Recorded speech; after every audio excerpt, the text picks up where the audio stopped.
बिहार के चुनाव नतीजों का असर अब यूपी में भी दिखने लगा है। यूपी में विपक्षी महागठबंधन की अगुवाई को लेकर बहस छिड़ गई है। बिहार चुनाव के नतीजों के बाद सपा मांग कर रही है कि अखिलेश यादव को विपक्षी महागठबंधन की कमान दी जाए।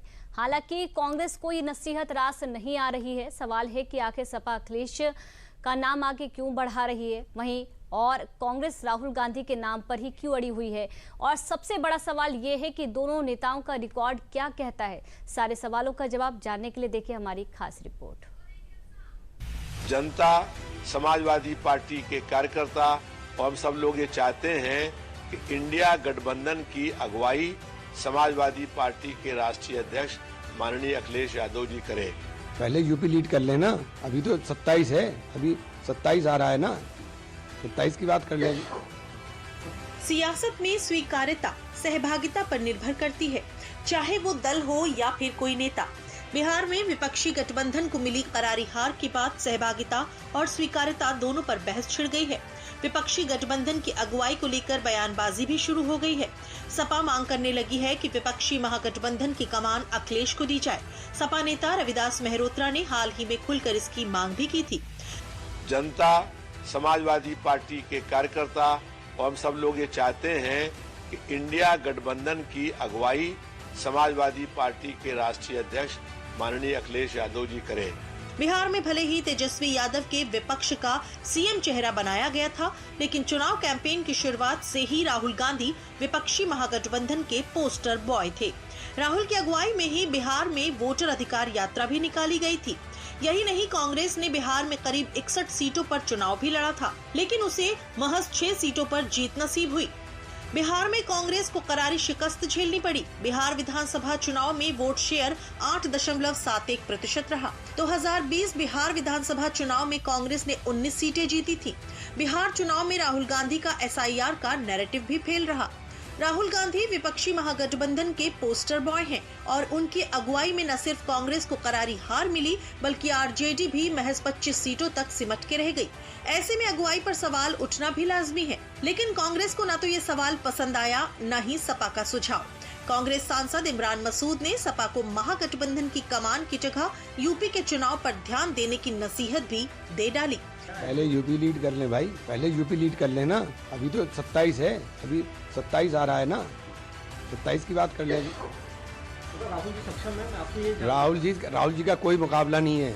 राहुल जी का कोई किसी से मुकाबला नहीं है। राहुल जी जितना उसके साथ लड़ाई लड़ते हैं, राहुल जी का कोई मुकाबला नहीं है। यूपी में साल 2027 में विधानसभा के चुनाव हैं, लेकिन महागठबंधन की कमान को लेकर अभी से बहस छिड़ गई है। लेकिन इस बहस के जड़ में सीटों की हिस्सेदारी है, जिसको लेकर बिहार में भी पेच फंसा था। यूपी में भी ये बहस नया नहीं है। बीते साल यूपी में 9 सीटों पर हुए उपचुनाव में भी कांग्रेस और सपा के बीच सीट बंटवारे को लेकर तकरार हुई थी। साल 2027 में भी राहुल और अखिलेश साथ चुनाव लड़ेंगे। अब इसको लेकर भी शंका के बादल मंडराने लगे हैं। नहीं, देखिए, मुझे ये इस फैसले के अंदर मैं तो कांग्रेस का सिपाही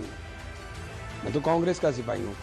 फैसला पार्टी को करना है, तो मैं इस बारे में मेरी कोई राय मायने भी नहीं रखती। मैं कह रहा हूँ ना कि ये फैसला पार्टी का है, पार्टी को लेना चाहिए। सबसे बड़ा सवाल ये है कि सपा के नेता क्यों चाहते हैं कि विपक्षी महागठबंधन की अगुवाई अखिलेश यादव ही करें, जो जवाब में लोकसभा चुनाव में यूपी के नतीजों के अलावा कुछ नहीं मिलता।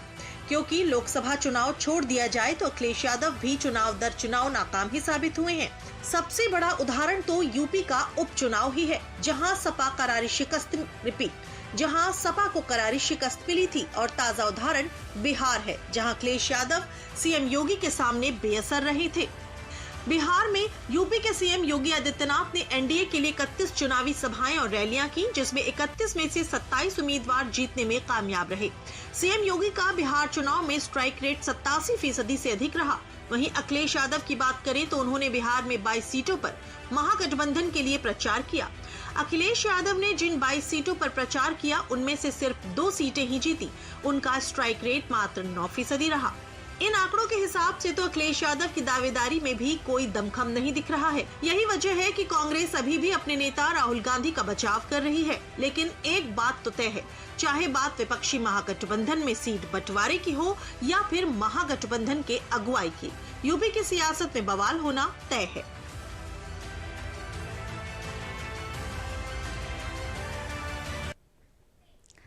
अगली खबर भी सियासी गलियारों में बढ़ते सरगर्मियों से जुड़ी हुई है। फर्क सिर्फ कारण का है।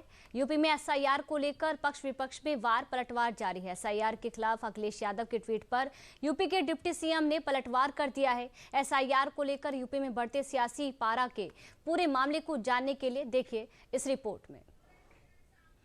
समाजवादी पार्टी के पेट में तभी से मरूर हो रहा जब से रिजल्ट आया है। आप देखेंगे उत्तर प्रदेश में भी गुंडा राज समाजवादी पार्टी का कभी लोग स्वीकार नहीं करेंगे। ये जंगल राज पार्ट 2 लाने वाले लोग हैं और ये उन्हीं के थैली के चट्टे बट्टे हैं। उत्तर प्रदेश के लोग कभी स्वीकार नहीं करेंगे गुंडा राज जंगल राज। बिहार के चुनाव नतीजों के बाद से ही यूपी का सियासी माहौल गर्मा गया है। यूपी के डिप्टी सीएम ब्रजेश पाठक का ये पलटवार दरअसल अखिलेश यादव के एक ऐलान पर है।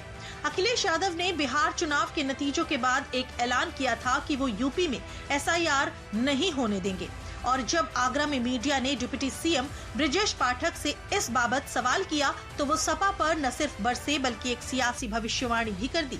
समाजवादी पार्टी के पेट में तभी से मरूर हो रहा जब से रिजल्ट आया है। आप देखेंगे उत्तर प्रदेश में भी गुंडा राज समाजवादी पार्टी का कभी लोग स्वीकार नहीं करेंगे। ये जंगल राज पार्ट 2 लाने वाले लोग हैं और ये उन्हीं के थैली के चट्टे बट्टे हैं। उत्तर प्रदेश के लोग कभी स्वीकार नहीं करेंगे गुंडा राज जंगल राज।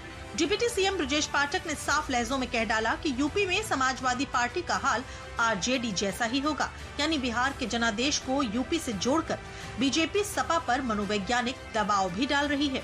डिप्टी सीएम ब्रजेश पाठक ने बिहार में एनडीए की जीत का फॉर्मूला भी बताया। बिहार में जो प्रचंड बहुमत हासिल किया है उसके पीछे आदरणीय प्रधानमंत्री नरेंद्र मोदी की गरीब कल्याण योजनाएं और नीतीश जी का सुशासन है।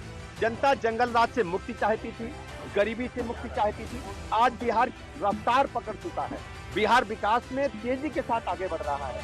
सब लोगों ने जाति धर्म संप्रदाय से ऊपर उठकर एनडीए के प्रत्याशियों को, बीजेपी को प्रचंड बहुमत का आशीर्वाद दिया है। यूपी और बिहार हिंदी पट्टी की सियासत के दो अहम राज्य हैं। ऐसे में कहा जाता है कि बिहार में जो होता है उसका असर यूपी में भी दिखाई देता है। ऐसे में अब देखना दिलचस्प होगा कि बिहार के चुनावी नतीजों का यूपी पर क्या असर पड़ता है।